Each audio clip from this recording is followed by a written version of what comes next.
I'm going to introduce you to Yamile so we can know a little bit more about her. Well, Yamile is from Sucre, as I mentioned before, Sucre in Bolivia.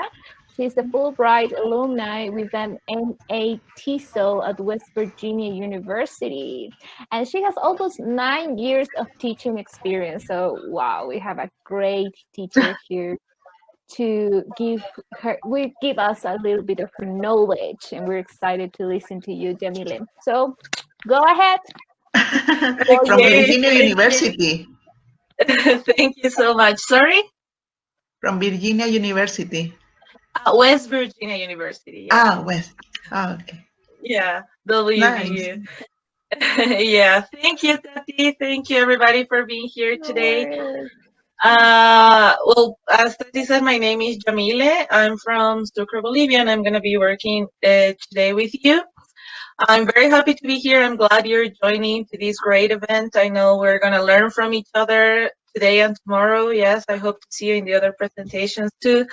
And well, we're going to learn a lot, right? I think we need it in this time where online lessons are something a bit new for many of us. Yes, so I think it's something necessary, okay? So let me start sharing my screen with you. And let me know if you can see it. Okay, so to maximize the screen, you have to double click on the sharing screen so you can see it bigger on your computers. Okay? Yep, got it. Thank you. Right. Mm-hmm. Before you start, Yamile, well, I just want to say that you can ask your questions on the chat. We're going to answer, well, Yamile is going to answer them at the end of the session, and I will be copying the questions for you. You can comment, you can follow actively the session on the WhatsApp part, okay? Mm-hmm. Okay, Right. Thank you, Tatiana. So if you please let us know if you cannot see something, just in case in the chat, Tatiana is going to be helping you with that. But for now, I think everybody can see the presentation well, right? So I think it's time to start. So, okay. The topic for today is, and let me get rid of it. Okay. The topic for today is strategies and tech tools to guide towards autonomous learning. Okay. I don't know. I'm going to ask you a small favor. Could you silence yourself, like mute yourself? There's like a background noise. I don't know if you can hear, or if it's that me, Tati. I don't know. Oh, well, I don't think so. So No. if you feel like maybe I think it's sound, off. Yeah, it's okay. It's okay. yes, Good. I can make it up. Okay. Okay. So I think in this time of pandemic, right, we were forced to move into these online lessons at some point. Before they were an option for us, but now it's must that we have to do, right? So I consider it is important that from the beginning of our lessons, we need to consider a lot of aspects, yes, before designing our lessons, our online lessons. And that's why I chose this topic for you today. And before we start, I have a question for you. But before that, I have the outcomes. So today we're gonna kind of learn, yes, we're gonna learn how to adapt your instructional design model to your online course. Okay, we're gonna see how you can adapt what you are doing to an online course, yes. Then we're gonna see how to also adapt it to have synchronous and asynchronous lessons, yes, your online lessons. Then how to create an effective online syllabus as part of your LMS, of your learning management system, which is a very important part that sometimes in language classes we give a general one, but now I'm going to show you how to do a more detailed one, like a detailed syllabus. Finally, we're going to close with some tech tools that I'm going to show you that help to promote autonomous learning. Okay, so in this case, autonomous learning, let's talk about promoting it a little bit. I think it's more important than it was before. Yes, because before we used to be with our students in a classroom. We could see their book, their notebook, their work. We could talk to them all the time, and we had a bit more advantages, you can say, because we were face to face, right? But now through a computer we cannot do that. It's harder. Yes, because if you have a big class, it's harder to give attention to each student, to make each student talk, to make each student practice and more. So that's why we have to promote autonomous learning. Yes, and for that, I think one of the biggest issues that we've had was that, especially for teachers that were not used to use technology that much in their classrooms, it was like a huge shock for them. Yes, to have technology, even in the US. When I was studying there, I had a lot of professors that were struggling with technology. Yes, they're struggling with technology because I think we have the idea that you have to be a computer expert. Yes, and that is actually that is actually my question for you. Do you think that to teach online, do we have to be technology experts? Not like technology, like as in general, but what about computer experts, technology experts? What about the people that are here on the screen? What do you think? Do you think that you need to be a computer expert in order to teach online? I would like to hear some of your opinions, and in the chat too, if you can say something there. I guess I want to say, I'm sorry. yeah, sorry. Yeah, I guess we need to know like some of the basics, at least to get around like using our platforms and stuff, but not necessarily experts like tech savvy. It's just like somewhat familiar with what we have. Mm-hmm. Okay, great. Thank you. Thank you. What about another one? I totally second Hogarth's opinion. I think if we have the basics and we have an idea, we don't need to be experts, but what we do need to be is curious. That's what I think. Okay. So Okay. if we explore enough, maybe we're not going to get to an expert level, but with the basics and what the curiosity leads us, we will manage to have at least, enough knowledge to have our teaching online. Okay. Yeah, thank you. Good. Thank you. Yeah, so both of you are mentioning that not necessarily computer experts, yes, and I agree with you. Yes, we do not have to be computer experts, yes, but as you said, we need to have some basic technical skills, yes, and by basic technical skills, I mean something really simple as the ones I mentioned here, like cutting, copying, and pasting files, documents, pictures, videos, any kind of file, yes. Minimizing, maximizing windows, create, save, find, and manage files. Some internet basics, such as, I don't know, what a browser is, how to look for information, download and upload files, social networks that will likely, the common ones that I remember people use is Facebook, WhatsApp, yes, for communication. But then now you have, I don't know, you have Instagram, you have Twitter that is used a lot. Actually, they do a lot of research about Twitter in the States, like English language, English teaching, and Twitter. There is a lot of research about that. And the late one that I found was actually TikTok, that there are a lot of profiles where people are teaching English. Yeah, so those social networks, then compress and convert videos, images, and audios. That is something that is not, you don't have to be a computer expert to do that, but I would suggest you to know that. So how can you know if you have enough like the necessary basic technical skills? I found this is like an extra for you. There is a website where you can take a small quiz, a small test to know which basic computer skills you have. Okay, this link is going to be in the handout, so don't worry in taking notes of it. It's going to be in the handout, and it's going to be in the presentation later too, so don't worry about it. But in this website, this is a nice interactive test for you.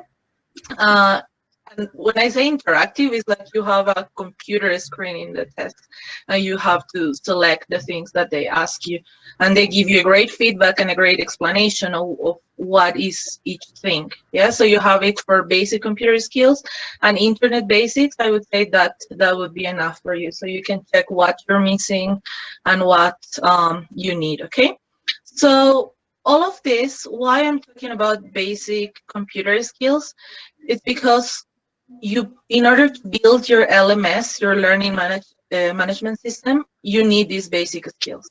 Okay, so they work with that, and that's all you need. That's all the material, where all your material is going to be, and you only need those basic skills for that. Okay, good. Let's go next. So with that said, I have a nice phrase here for you, where it says, being a computer expert doesn't necessarily make the best online instructors. An interest in pedagogy should come first, technology second. Okay, so this is a nice phrase from the guide of Coe and Rosen 2017, and it is true. Yes, sometimes as teachers, we get worried about technology too much, but we put to aside the part of pedagogy. Yes, the other day I had an inquiry from a researcher, I think, where she was asking me, like, what kind of LMS should I use? Which LMS would you recommend me? Is it like Google Chrome? Is it, Google Classroom, or Canvas, or Blackboard, or what? And I told her, and we're going to see a bit more of that. First, you shouldn't look for the LMS first. You should first design your class, make your goals, your lesson goals, and then the LMS or any tech tool that you want to use should adapt to that.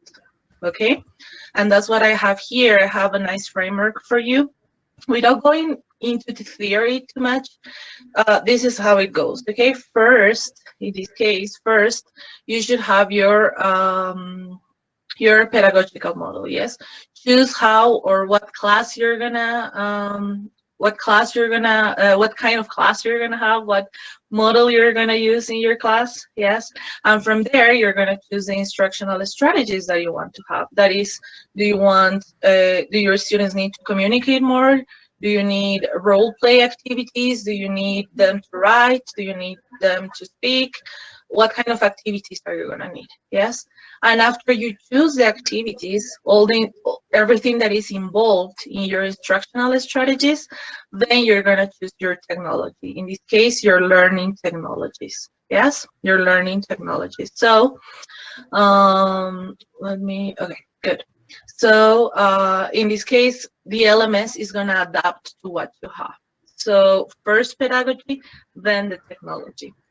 Yes, that's something you have to take into account, and I consider it very important. So from there, I have another question for you. That is, according to your student's context, I mean, I know that many of you teach in schools, teach in universities or institutions, right? And you're probably already giving these online lessons, yes? So from what you've seen so far, or from what you've seen before, what device do you think your students use the most, like most of your students have? What about people on the screen here? What device do you think they use the most? Cell phones and laptops. Okay, yeah, cell phones and laptops. But which one would you say, cell phones or laptops? Definitely cell phones. At least with higher. Yeah, probably cell phones. Even for Cell playing. phones. We are teaching through WhatsApp, so the telephone is the most necessary device we need here. Great. Okay, good. So that is, yes, before, when we were not forced to have online lessons, I think the main excuse was like, oh, I cannot use technology in my classroom because, it was a valid excuse. We didn't use, because our students didn't have the required technology. Yes, we always said like, no, they don't have internet, or many of them don't have a cell phone or something. Yes, but in this new environment, in this new online context that we're living, your students, the minimum that they're going to have is a cell phone, yes, a smartphone, and an internet connection, yes.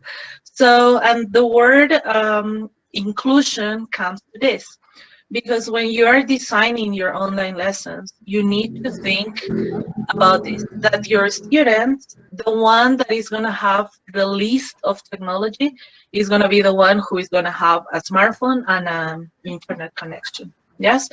So besides considering the instructional strategies that I mentioned before, this is another thing that you have to consider, yes. That is the equipment that your students have. So for example, my point is there are a lot of nice apps, for example, virtual 3D apps that let your students create a virtual classroom, and they can have avatars and be there and communicate themselves, yes. But you can use that, and that will be great, because these are great apps. But what if your students, a couple of students, don't have a good laptop, or they only have a cell phone that doesn't support, or that doesn't that cannot work with this app, right? So that's where inclusion comes. You have to create your lessons or use the technology that your students are going to be able to use, yes. So that's why you have to do kind of like a survey at the beginning to see what equipment your students are going to have, what tools they're going to have to work, so you can design your lessons, yes. But focusing or considering only saying that your students have only a smartphone as an internet connection, you can work with that, because if they can install WhatsApp, for example, they can install a learning management system, yes. And that's how you're going to start designing your classroom, your online classroom. I think it is important. I think it is important for you to have a learning management system as part of your online lessons. Yes, you've probably heard a lot of about this. Yes, you have Google Classroom, Canvas, Cursite is the free version of Blackboard, Schoology, Moodle, Edmodo, and many more. Yes. So all of these have their free version, so you don't have to pay, your students don't have to pay. Of course, the premium version has some other advantages, but not, you can work. I mean, you can work with the free version, yes? You know what you can do with this. Almost all of these involve the same or have the same tools, yes? You can have your practices, your exams here, as it's here. You can have your assignments. You can track your students' progress here. You can have some discussions, any kind of writing activities. Even in some cases, you can have some speaking activities. Yes, all your content is going to be here. And most importantly, the syllabus is going to be here. That we're going to see that in a minute. Yes, so that's why. So if you're having, for example, someone said that are having WhatsApp lessons, yes, that is for the live lessons. But then from the background, your class should be backed up by this LMS. Yes, you can choose any of these, the one that you like the most, the one that adapts the most to your lessons. Yes, to your goals, especially to your instructional strategies, and that's okay. So going next in this LMS, okay, after you create your LMS. You are going to create a syllabus, okay? I don't know, I have, well, another question. This happened to me, and that's why for me is something that I'm not used to. I think in my university here, we have like a program that they gave us at the beginning of the semester. And at WVU, it was the same. Yes, but it was the syllabus was, as it says here, it works as a contract with your students. It's a map and it's a schedule. Yes.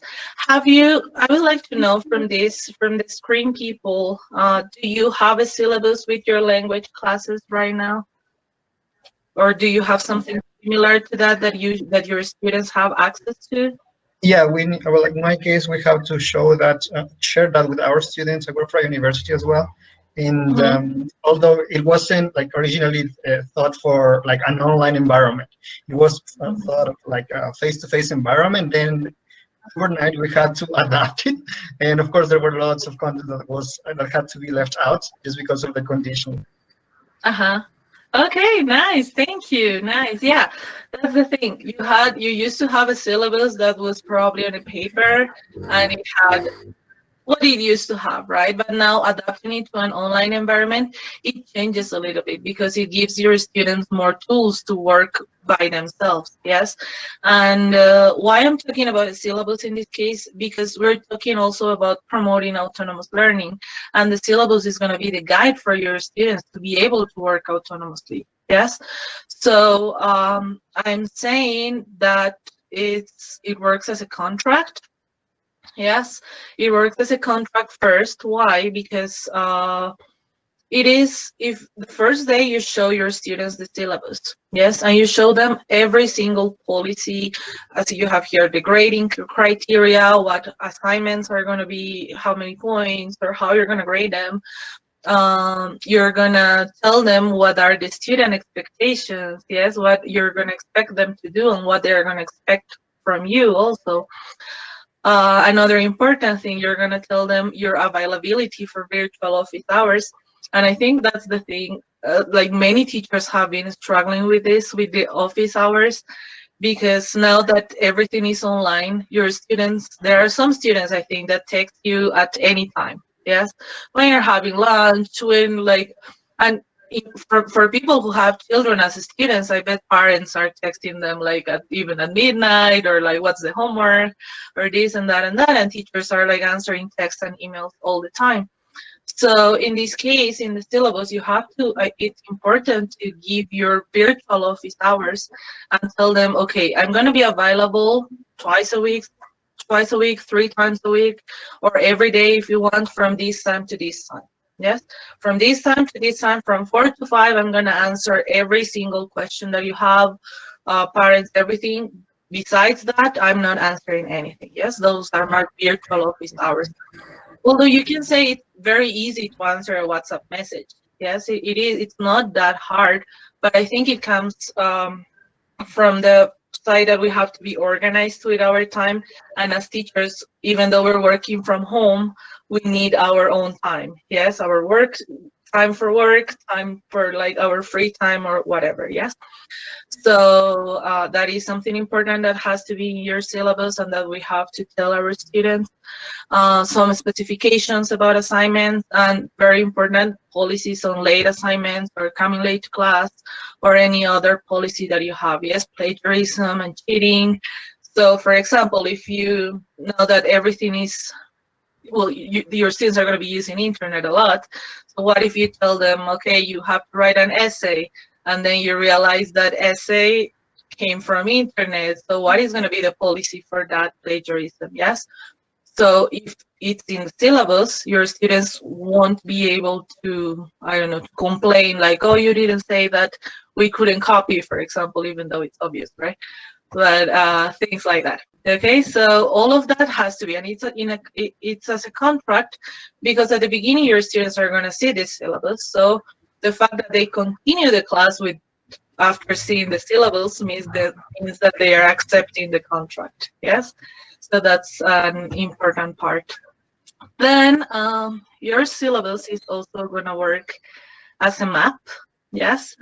Why? Because you're not going to be with your students all the time. And if we want them to work autonomously, we need to give them everything they need to work autonomously. Yes. So in the syllabus, they are going to find, I don't know, the main page of your LMS. Yes. The companion website for a text, or other resources that you want to give them. Yes, any other tools. You're going to add there all the additional technology tools that will be used. Yes, before the online lessons, maybe that was just the name of an app, but now in your online syllabus, it's going to be a link. Yes, so all that is going to be easy for your students. So if they, I don't know, if for Monday they need to download an app, it's going to be in the syllabus. Yes, for this day, you have to download this app and create an account. So everything. So they are going to be able to do all of that in advance. Yes. Then your contact information, not only for you, but I don't know how it works, but for example, I don't know, if you're working in a university, they probably have their own e-campus, yes, and they probably have an IT person that is going to be helping with the system, with the LMS, with the e-campus, yes. So if they have an IT available, you can give them the IT information for any technical support with the LMS, yes.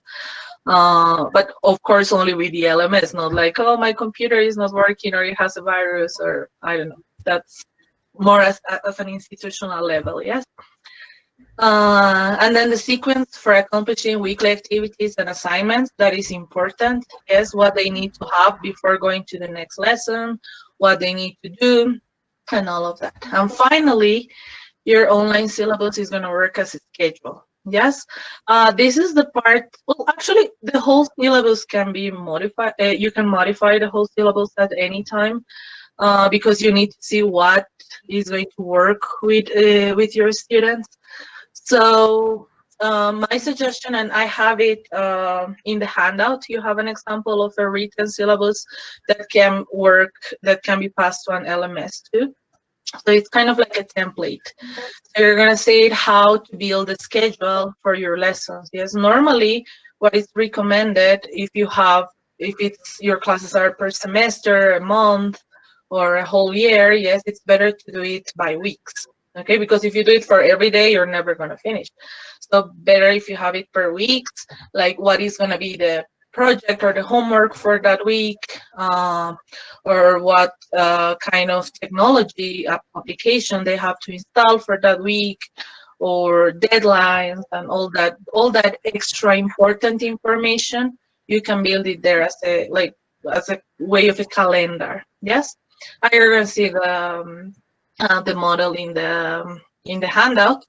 And for this, I also added a nice checklist of everything that your syllabus should have. So if you want to build your online syllabus, you can consider that checklist.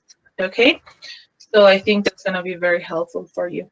With this syllabus, your students are going to be more independent. Yes, because they're not going to be asking you, okay, so the homework for when? Yes, like when is the homework due, or when is the exam, or when is this? Like we usually have those questions. Yes, so with this syllabus, your students are going to be able to work by themselves, work autonomously, as we were saying before. Okay, so your online lessons, something that we did because all of a sudden we jumped into online lessons. Yes, many of us, I'm not saying everybody, maybe you were already working with online lessons, yes, but for many of us, this was a sudden change.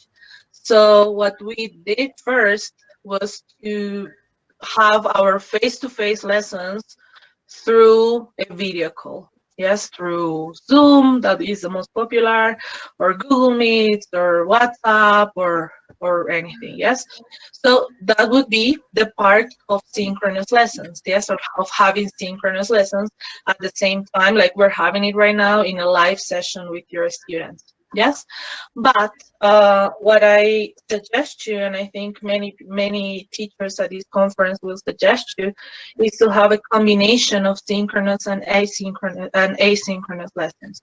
Yes. Why is this? Because in the case of this, well, of my presentation, I want you to have your students work autonomously, right? So this is going to let them work like this. Yes, with you. And you're going to have synchronous and asynchronous, yes? So the synchronous lessons would be having your virtual classroom through, not in the LMS, but through Zoom. Let's say you're meeting your students every day through Zoom, yes? In synchronous lessons, it goes teacher space because sometimes we have a lesson plan to follow.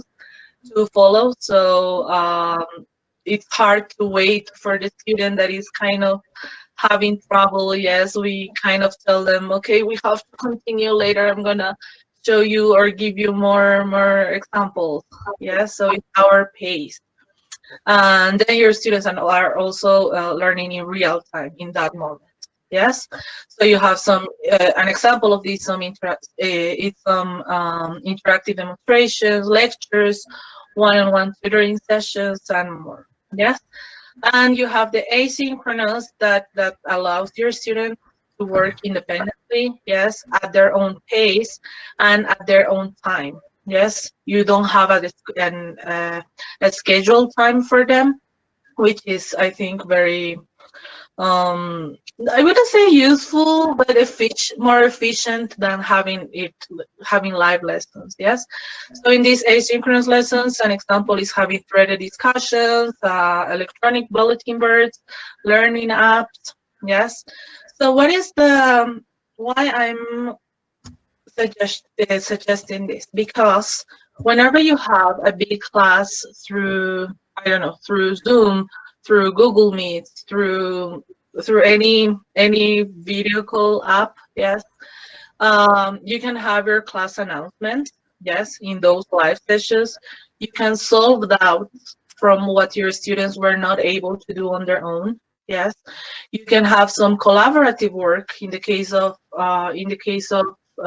Zoom, they let you divide your class in groups. Yes, I think in the case of WhatsApp, you can do that by creating different working groups. You can work with that. You can have some role playing where your students are going to practice their communication. You can have your students present something. You can have some improvised language. You can put grammar into practice. Yes, overall, you should use your synchronous lessons for oral production opportunities. Okay, so why? Because if you, like I'm doing it right now, yes, I'm not letting you talk too much. Yes, this is like a lecture right now. So I bet that many of you are like, okay, when am I going to talk? Yes. So it is, I think your students, and I don't have the exact data here. I always want to learn that. But I learned in a previous conference that your students cannot pay attention more than 10 minutes to a lecture. Yes, 10 or 15 minutes to a lecture. Yes, and that also even recorded lessons are more effective than live sessions. Yes, so instead of giving them a lecture like I'm doing right now, because this is a conference, you should try to have them talk in your classes. Yes, have them practice, giving them the opportunities or oral production in your live sessions. Yes, and instead in your asynchronous lessons, you should do all the learning that they can do on their own. Yes, so you can add multimedia content using social networks, external apps, etc. Yes, you can use a lot of those to add multimedia content. You can record your lessons. Yes, I think that's pretty good, because whenever you record your lessons, in this case would be grammar lessons, yes, that are the more complicated, your students pay more attention. And it's not something I think it's actually, there is actually a small informal research about that. Yes, that your students pay more attention to recorded lectures rather than live lectures. Yes. You also can have, in those recorded lessons, you can have your grammar and vocabulary lessons. Reading and listening, the teacher doesn't need to be in those lessons. Yes, the students just practice, but what the teacher has to do is scaffolding. Yes, and scaffolding is a term that you're going to see. I don't remember in which of the workshops, but in the conference you're gonna have one presentation that is gonna be mainly about scaffolding and the importance it has. Yes, scaffolding would be what you find in most of books whenever they give you a reading. For example, they give you a pre-reading activity where they show you where you should focus, right? Where you should focus, or in what kind of grammar points you should focus, or what kind of vocabulary you should focus on. So that is scaffolding. So scaffolding is an important part of asynchronous lessons, I think. So whenever you give any of these activities, it's good for you to like separate language in chunks for your students. Yes. Well, in the asynchronous lessons, your students are also going to have a lot of written production opportunities, because all the LMSs give you the chance to have discussions, collaboration between the students, or conversations, written conversations. on anything. So all the written productions written production can be done in the asynchronous lessons. Yes. Then formative assessments, very important. If you're going to be having your asynchronous lessons, you can have the formative assessment part asynchronously. Yeah, so you can check your students' work, everyday work. If it's not every day, maybe I don't know, I wouldn't say once a week, but at least 3 times a week. Yes. And more importantly, you have asynchronous lessons, you have pacing considerations. Yes, because your students can work on their own at their own pace. Yes.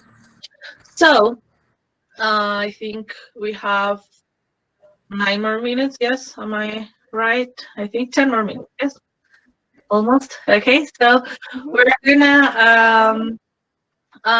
gonna finish today's presentation. Well, I was telling you about these asynchronous lessons, yes, and how your students are gonna be working on their own. Yes, and for that you need some tools. Yes, so some tools that your students are gonna find useful are the ones I'm gonna show you. Okay, maybe you've heard about Grammarly. Grammarly is gonna help your students in their with their writing. Yes, because this checks the spelling and grammar from them. Okay, it is, I wouldn't say it's 100% accurate. Yes, especially the free version, but I'd say it's a 98% at least. Okay, so this will help them whenever they are not confident about something, and it will make them realize about their mistakes or any errors they are having. Yes. So Grammarly, it's an add-on for Microsoft Word, Excel, like Microsoft Office. You can also use it as an extension in Chrome.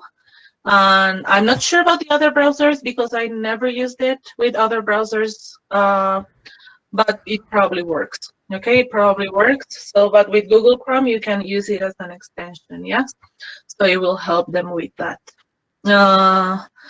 And something, an important detail about this is the same as Google Translator. Yes, whenever your students use it, they should double check if it's following the context, okay, of what they are doing.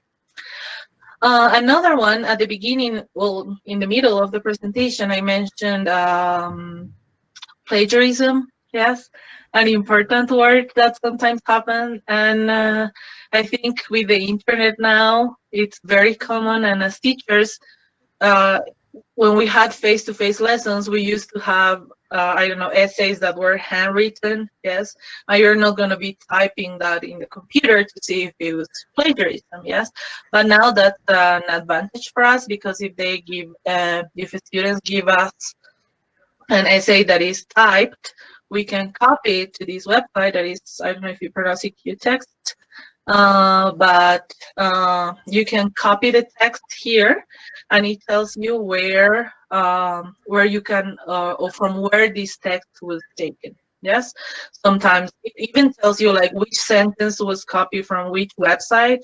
If it was not the whole thing, it gives you a percentage of how much of the essay was plagiarized. Yes, in this case, I copied the abstract of my research, and it's that 100%. Yes, it was copied, but from my own thesis.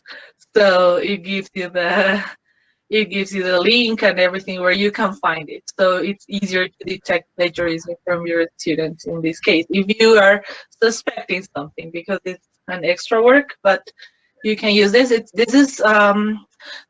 There is a paid version that is called Turnitin, but you don't, in the one I'm showing you here, it's not necessary, right? It's the free version works just fine. Then we have another one that is from Google that is called Fluency Tutor. Okay, this is a reading practice app, and I'm going to show you a short video about it. Let me see. So let me know if you can hear the audio, please, Tatiana. Once I put. Okay. Okay. Fluency Tutor takes the pressure out of assessing reading progress for you and your students.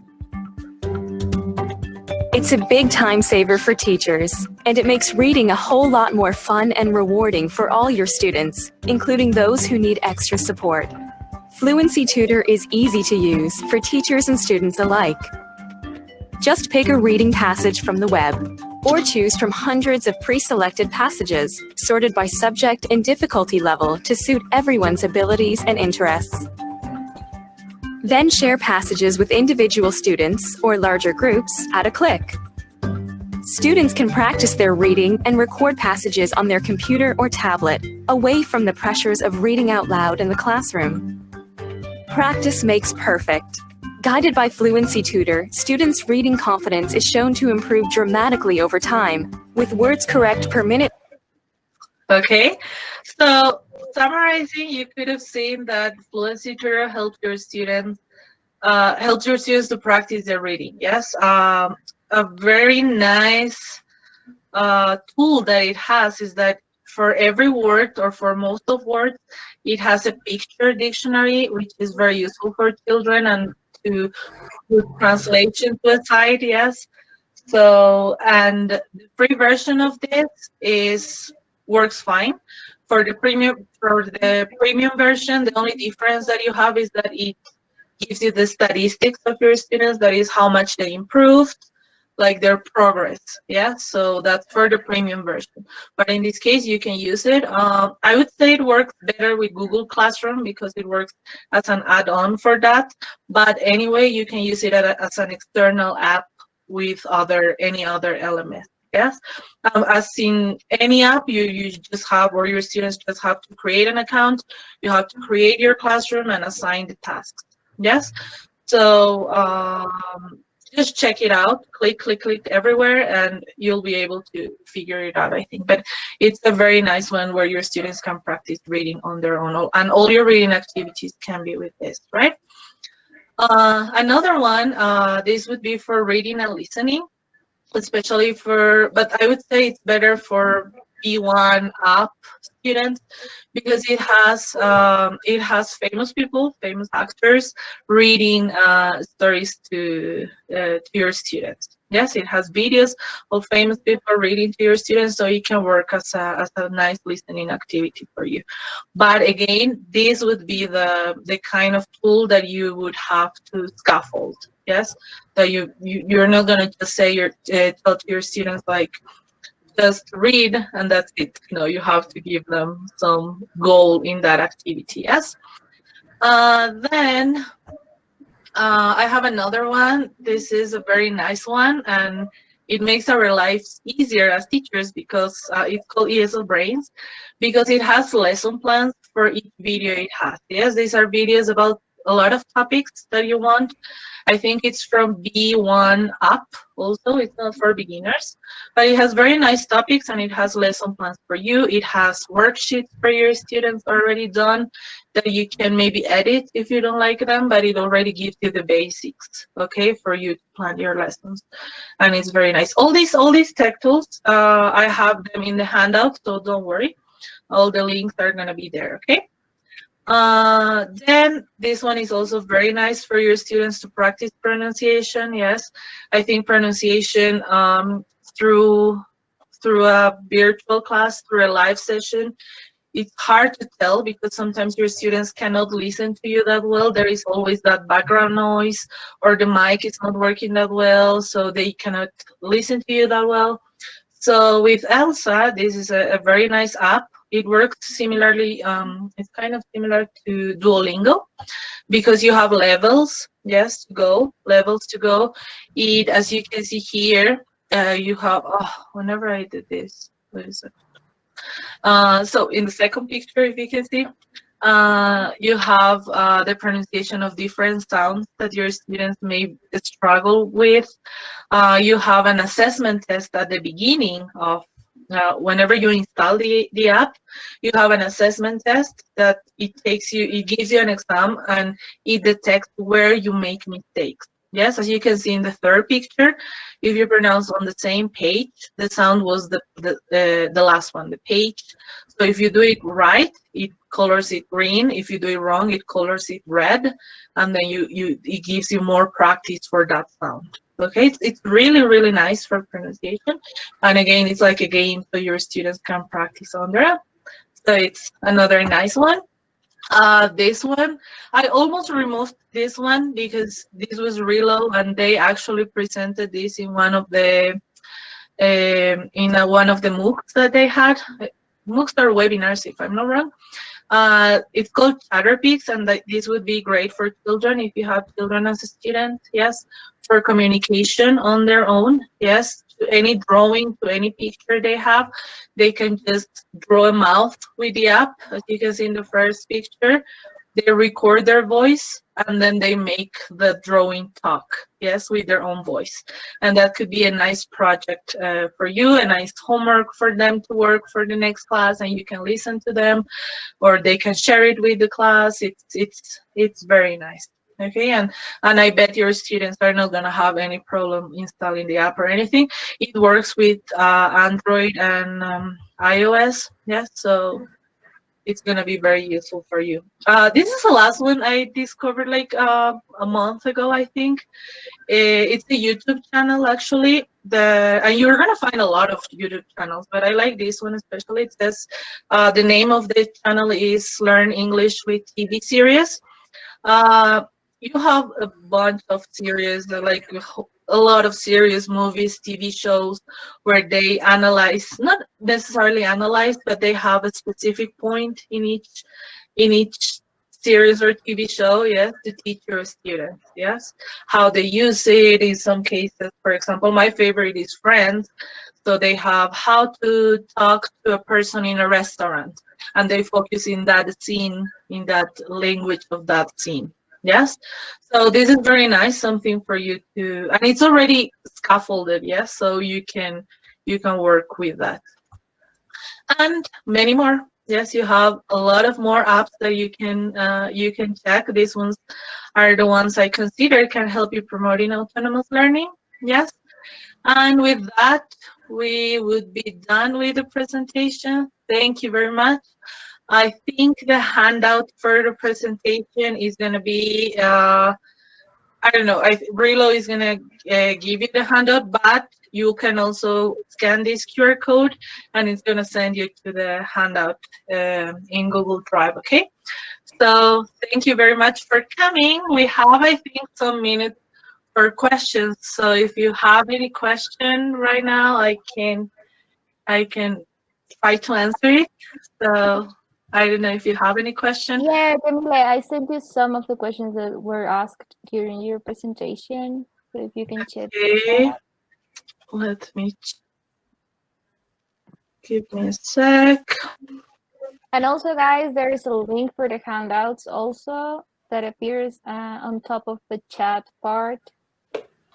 So maybe you can click there and you can get the handouts. Mm-hmm. And also, if you have questions now, you can ask maybe some details about a specific app or web page. I found the ones that you share are awesome. The one about the pronunciation is crazy. I'm really gonna use that. Yeah, yeah, it's really nice. Mm-hmm. Let me find the. Hello, Yamile. Hi. I am Vani. I am trying to open my camera. I have problems, but I like to thank you for the apps that you have shown us. I like the Fluency Tutor. I think I am going to click everywhere in order to know that more for my students, okay? I work in a high school students, and we don't do the syllabus because every week the Ministerio de Educación is sending material. So the syllabus is not, doesn't work for us because I think it's for more period of time, like university, maybe. Yeah, but thanks for all the tips. Thanks. Thank you, Vania. Thank you. Actually, yeah. Maybe since your schedule would be the one changing all the time, yes. But what you can keep on your syllabus is all the information, like for some activities, or if you cannot have something, let's say set for the whole semester or year, you can keep updating it all the time. Yeah, so your students can go there, because that's at some point that's gonna help you not to be contacted by them all the time. Yes, it's gonna let them work on their own. So that might help a little bit. Yes, don't have like the 3 parts that I just mentioned, but try to have it as a basis, maybe. Yes, in your class. Thank you, Vania. Thank you. What about, I think I cannot see it's not letting me go to the questions, Tatiana. I don't know why. I'm going to messages, but I only see your name, but it's not letting me go to your message. Yes, I don't know. Could you read any of the questions, maybe?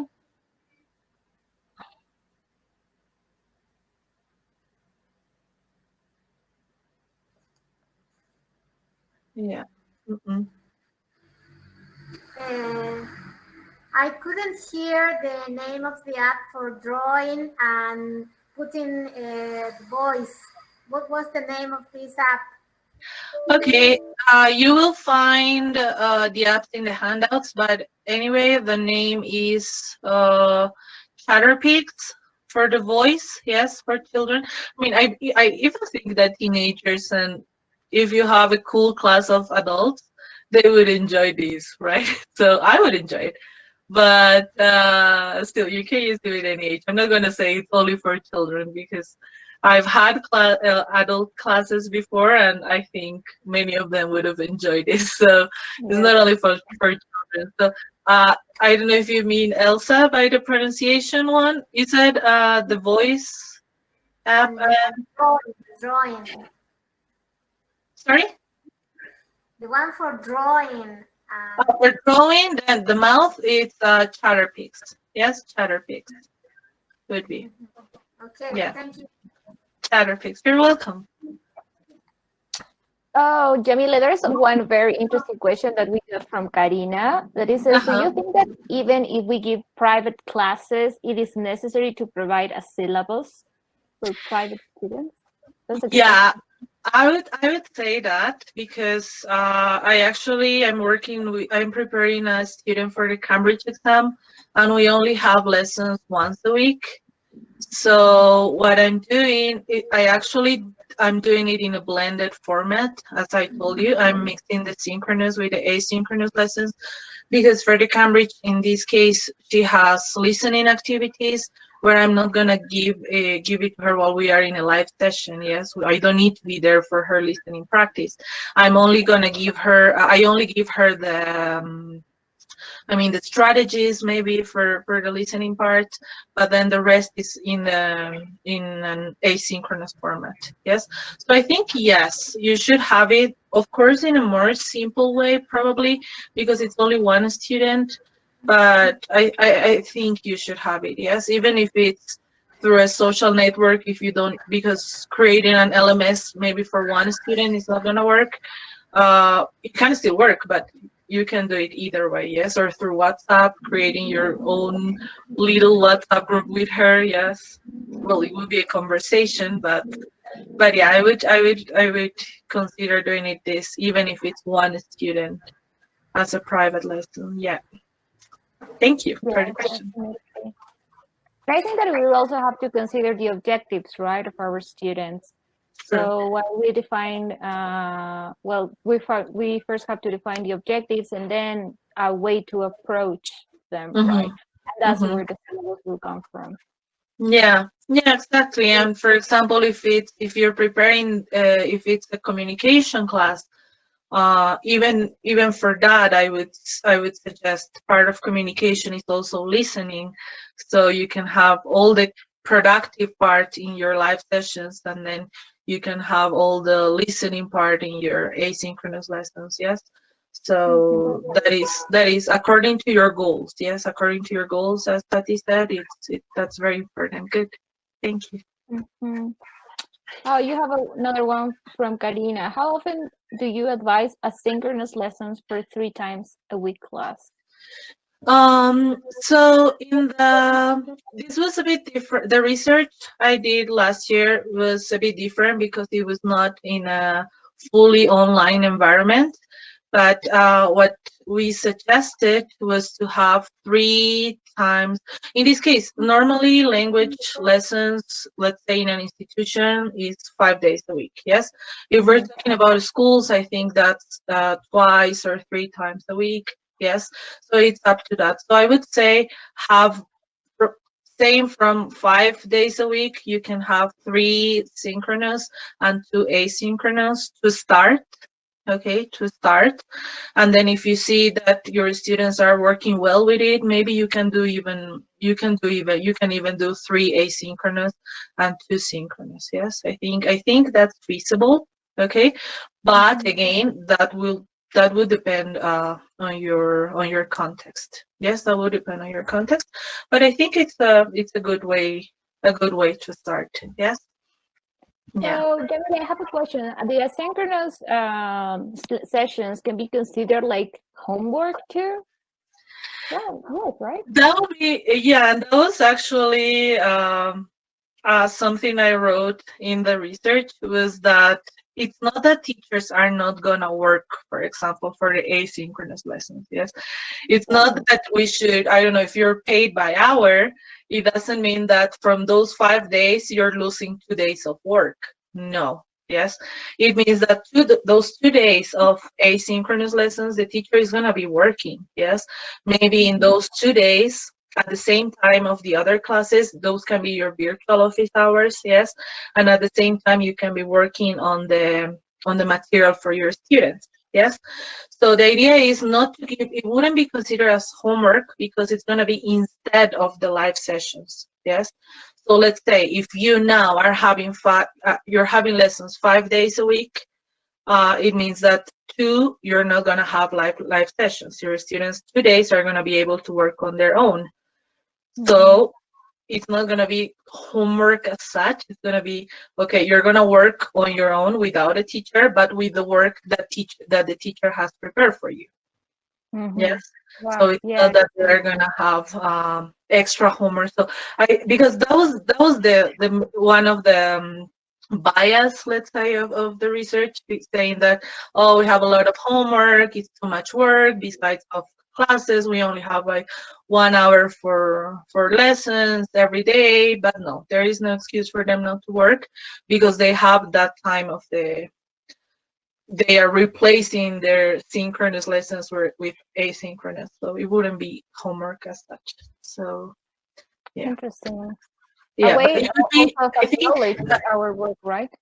yeah, it would be different if you're having lessons 5 days a week, and then besides that you're adding the asynchronous work. There, I think it would be a bit too much. Yes, especially if your students are busy, or they have a job, or they are working they are studying at the university or schools, or I don't know, right? So there would be, yes. But if you replace your live sessions with 2 asynchronous, then the matter of time or these lessons to be considered homework, I think it wouldn't happen. Yeah. Great. Oh, thanks. Mm-hmm. Then we have one question from Daniel. It says, autonomous learning is enhanced by asynchronous learning, right? Mm-hmm. Yeah, exactly. Because in your asynchronous lessons, your students are going to work autonomously, yes. But the detail I mentioned, or the important aspect I mentioned, is that you have to give them all the tools for that. Yes, it's not like I don't know if you've seen or if you're into social networks, but you have a lot of memes about online lessons now, and it says like, okay, the teacher here giving you a PDF to work with, and that's it. Yes. So in language lessons, it's a bit different, because if you give them a PDF, it's okay, but you have to scaffold that. Yes, you have to scaffold that, tell them to focus on something specific from that reading that you gave them in that PDF. Yes, so that is the job that we have if we're giving them that work. Yes, if you have a textbook in your institution that you follow, then you can use, I don't know, you can combine that material with some other online material. Yes, And yeah, I think that's the answer for that. Yeah. That's awesome. Well, thank you, Yamile. I think that all of us are very grateful for this excellent presentation. We have learned a lot from the apps you shared. I think that everybody's happy. So if you want to comment something on the chat so Yamile can read, Yeah. acknowledge, it would be awesome. Remember that there are more presentations and stuff. So Yamile, what do you want to say to finish this? Well, thank you so much for coming to all of you. It's very nice to know that a lot of countries are participating with this. I hope I helped you a little bit in this journey we're having with online lessons, right? So I'm hoping I learn from you too in these presentations, in these chats, and in everything, right? So hope to see you in another conference. Hope to see you soon. Can visit Bolivia when the pandemic is over. And take care, stay safe, okay? Stay safe. I hope you liked it, and you have my email there. If you have any question or anything, I mean, I'm willing to help. Working from home, I think, gave us a little bit of extra time. So, yeah, I'm willing to help you in anything you need. Okay, thank you so much for coming. Thank you, everybody. Great, guys. Thank you so much. Keep enjoying this, and well, we have a break, and then in 15 minutes we start the next round of presentations. So it was really nice to see you. I hope I see you in another sessions and enjoying this big revolution conference. Bye, guys. Thank you so much. Thank you, guys.